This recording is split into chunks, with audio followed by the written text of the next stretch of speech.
Welcome, ladies and gentlemen, to Thomas's Reading Room number 2, and we're going to get going again on Through the Eyes. We apologize for delays and so forth as people wanting to hear this very good travel story. So we're going to get going right away because it's very small print, number 1 and number 2. One page is like 3 pages of what the books they put out today. So let's get going. We're, we're on February 6th, the day of February 6th. And it's a Thursday, and I wake listening in the absence of thought to a rushing sound that comes from a wind moving through the gulch next to us. It presents a gust at the base where Susan and I camp. I become aware now why this base was not occupied before we came. The wind rumbles, creating a musical sound moving through the gulch. I hear it come closer, closer, louder. Then once at the base, there is a bang. A terrific gust of wind attacks the tent viciously, causing the tent to snap with such vim and vigor, I entertain the thoughts it will break in two. I hear a snapping sound coming from the cord that holds the rear of the tent. Then the rear of the tent comes down. I reach for the pole position of the next of the tent and push it into its upright position.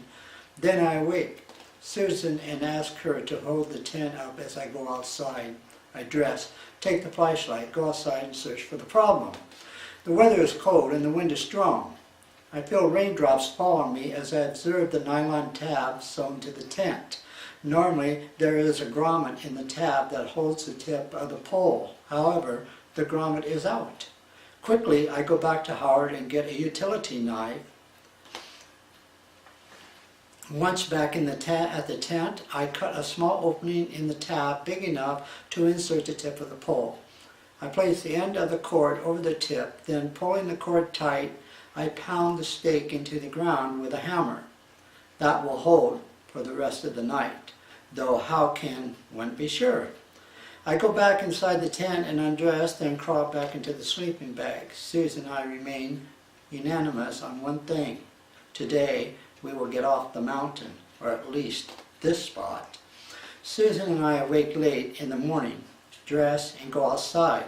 The weather is chilly and the sky is filled with patchy clouds. After a hearty breakfast, we clean the dishes, pack boxes, and place them on top of Howard. Susan takes the sleeping gear out of the tent. We bring the tent down, fold it, and put everything in Howard. Straightening the tarp, we place it over the cargo on the top of Howard. Then we fasten straps and clean them tightly. After a final check, we are ready to leave. We get in Howard, I start the engine and drive us out to the highway. When first going down the mountain, I put the transmission in neutral position. I shut the engine off and coast for 7 miles, saving a certain amount of gas. Then the highway levels off and Howard slows down. I start the engine and drive onward to a possible camping area. Once there, we learn we may camp. However, it is a hiking situation, and we are not in a position to do that. After we realize there is no place to go other than the mountains, we head back to Mount Lemmon. I drive us to the other 2 campsites we had visited before. To one spot we think will be okay. However, that spot is taken. After Susan and I review the possibilities, we choose to drive to Prisoner Camp to stay. Having been at Prisoner's Camp before, we have an idea of where we want to go. I drive the road back in approximately a mile where we find a suitable area to camp.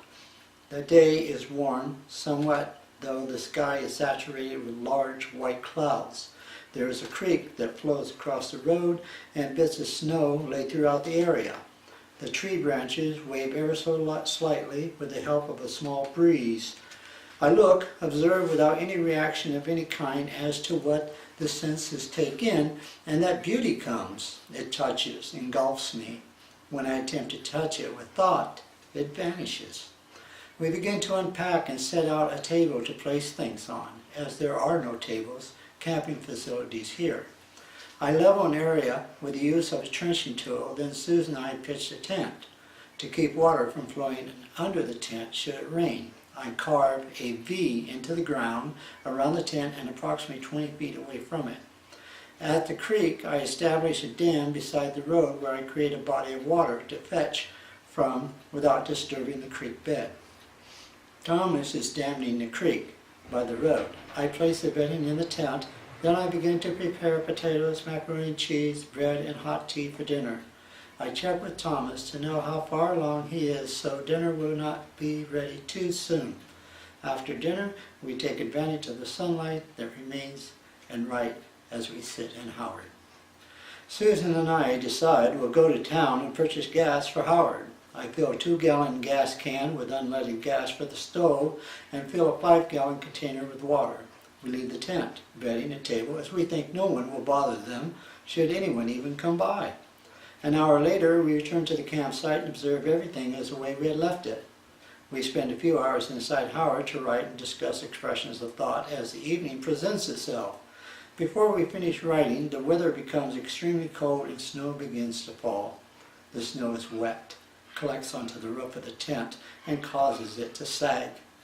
We step outside of Howard, lock the doors, and with a flashlight we walk to the tent.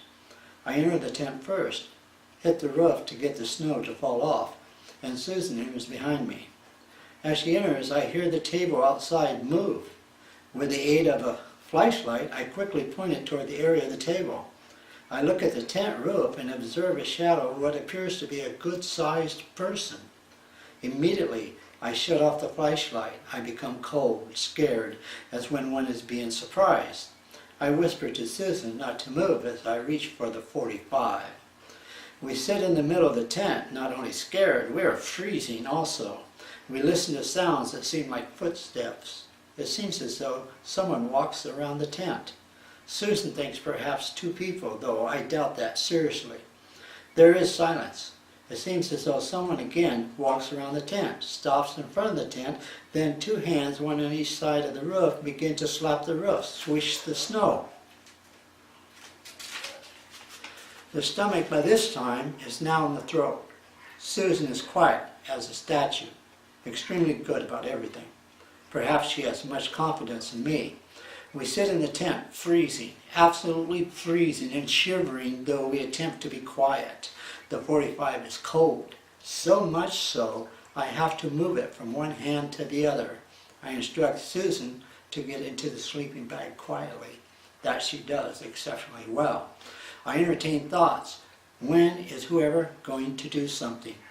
I observe this self become angry. Entertain thoughts that someone wants to scare us, and when I think of Susan, I become more upset. I become colder in many ways. I have to do something. I attempt to control emotion, thoughts of reading, hearing stories like 2 people killed and found a few days later. This is exactly the way it happens. I force logic into present to make sense of the whole experience. I have to get warm, so I crawl into the sleeping bag. I lay there with the .45 and listen for any sound, anything to happen. It seems as though I again hear footsteps. More snow collects on the roof of the tent. The roof begins to sag from the weight of the snow. It is time to do something. I slap the roof and the snow falls off. Then the wind begins to blow the tent. February 7th, Friday. We wait, listen, watch, and observe. There are footsteps again. At this time, another thought becomes apparent and it amplifies. Therefore, it gives a great effect to what is happening. I need to extract liquid from the bladder.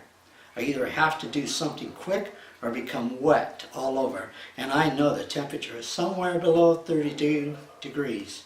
Suddenly, the rear tent pole comes down part way. That is it. I have to go out and face the situation. Susan and I plan an exit from the tent to Howard. We crawl from the sleeping bags, and with a .45 we charge out of the tent and run to Howard. I unlock the doors, we step in and lock them behind us. It is amazing how fast one can move when the moment arises. I start the engine and Susan starts the heater. I observe there is little snowfall and what is on the ground is dry, like little white balls. Everything begins to make sense. There is obviously no one out here other than us. I get out of Howard with Susan getting out on the same side as me. We walk over to the rear of the tent and observe why it fell. The stake at the ground came out and let the tent fall, though the pole stayed intact. I walk to the front of the tent and get a hammer, then walk back. I pull the tent upright and pound the stake into the ground as Susan holds the flashlight. We remain frightened and cold. We go back inside the tent and crawl into the sleeping bag. I reach up and shake the remaining snow off the tent roof. We agree that this experience stems from an uncontrolled imagination. It seems imagination may be a dangerous instrument when not understood or at least controlled. Perhaps there was a slight, gentle gust that moved the table, and the flap moved on the tent roof and presented a shadow when the flashlight was aimed in that direction, mistakenly suggesting a person. The rest was the wind and snow of the evening. One might say we were victims of circumstances and children of the earth. We rest. Then Susan suddenly awakes. She looks, points to the roof with fright written over the face. The wind blows intensely. There is no danger, no one outside, anywhere close to us. Perhaps she is experiencing repercussions. We get up later and move outside to greet the new day. The sun shines and the tent dries fast. Today is a new day, and there is much to be done. I cannot say I'm enthused about being on this mountain in the winter season. Susan and I will attempt to relocate. We pack the equipment, bring down the tent, put everything in Howard, and head out of Prisoners Camp to Tucson. Once in town, I drive to a library we had located earlier to make use of a typewriter. We find to our dismay that there is only one branch that has a typewriter, and this is not the one. Inside, we observe computers, microfilm machines, copiers, and no typewriters. We use a telephone directory to locate a post office and flea markets. Then I drive us to a flea market to see what potential there is.